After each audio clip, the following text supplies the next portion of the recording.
Good morning. This is Norma Cowie with a Sunday thought. I'm a little earlier today than usual because I'm going on a road trip. As soon as I've got this all completed and done, let my friend know who's coming to pick me up, and we have a nice long drive today. Now, and then a nice long drive back tomorrow to be home in time, hopefully, for mental mind treatments.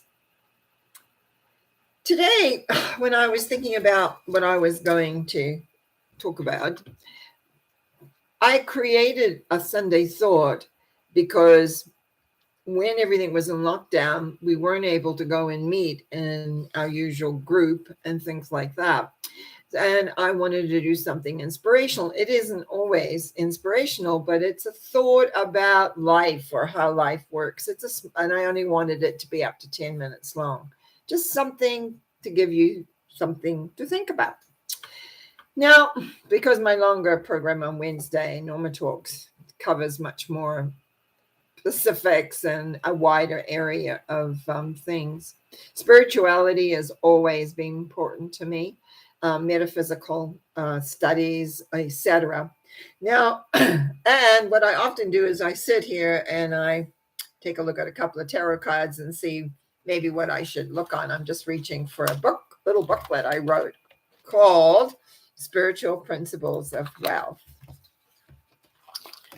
You may have noticed it seems like prices are going up, and I know there's a lot of talk about, lack of food or lack of this or lack of that, lack. And what happens very often with that is that we begin to go into lack thinking. We go into a sense of not having enough. Now, people like myself, always for many years, have been self-employed. Have had to learn and move through time periods where perhaps money wasn't as available. So, what did we do that? How did we do that? How did we accomplish that?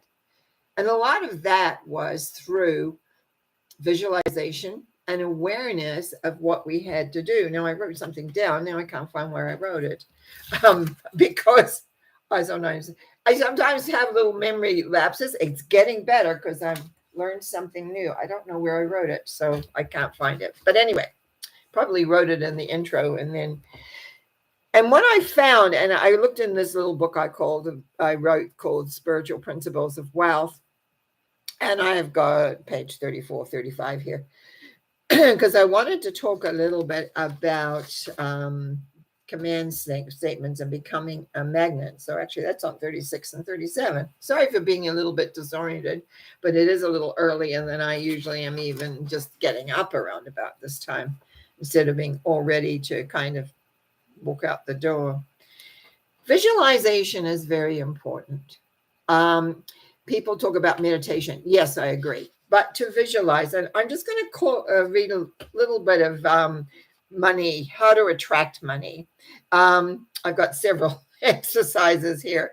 One of the few that I really, really like is, I'm just going to repeat them, and you may be able to use them. Then we'll talk more about the philosophical things.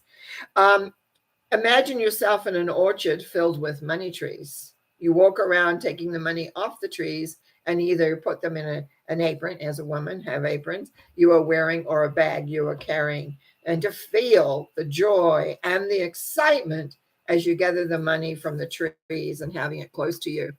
It's how you approach, because if you're in lack, if you're feeling consistently that things are in lack, what is going to end up happening? You're going to feel like there is never enough. I found also, being a self-employed person that was running actually quite a medium-sized business at the time, imagine all your bills piled up beside you, and you take a big red stamp that says paid in full. Take each bill and stamp it, knowing it is paid. Feel the gratitude when you know your bills are paid in full. I have a number of those kind of things as well, because I'm so not wanting people to go into lack and fear. We've had enough fear to last us, I'm sure, 10, 20 years. The other thing I really want to just draw your attention is that you're a magnet. you are actually always working on a law of attraction. And so it becomes very important. There's the thoughts that go out from you that you're going to create and bring them back. And sometimes it's easier for me to read this verse paragraph. You are a magnet. You are constantly working with the law of attraction because thoughts create. Your thoughts go out and create what you think about, whether you are consciously want it or not. In essence, you are a vibration. Excuse me. A vibration made up of your thoughts and emotions. This vibration attracts exactly like itself. Therefore, it is important to become aware of your vibrational rate. If you are into worry, anxiety, or any kind of stress, you will not attract your abundance to you. As you change your thoughts and move into an emotional knowing place of abundance, you will begin to attract monies and other wonderful miracles. And that's what I've had in my life.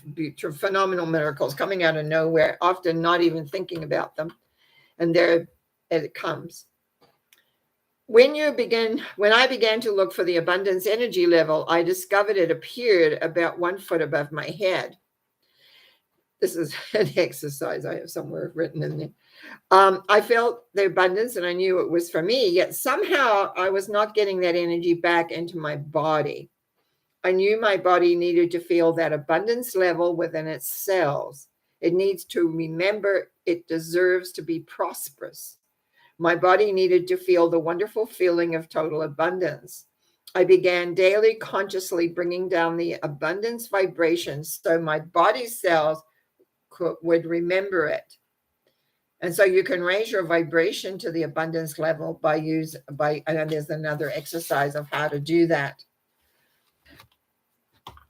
We forget with everything that's going on and everything that we hear and see that we are actually very able to create for ourselves, no matter what that may be, whether it is more money, more opportunity, more whatever, a job, especially right now, a lot of people don't know what's happening. You can see ads all over the place in store windows, need help. And then you hear on the other side, people can't seem to get work for various reasons. There's lots of things about that's going on. So they can't find work. But, I know others who have gone from several jobs, have found jobs, have gone and working with things they like to do. And their thinking process is a little different than those that think, oh, it's impossible or that nobody wants me. The moment you start thinking like that, the moment you lose the fact that you are your own power, you are your own magnet, you are your own creation, and that you are able to create exactly what you want, because it happens. And then the miracles begin to happen.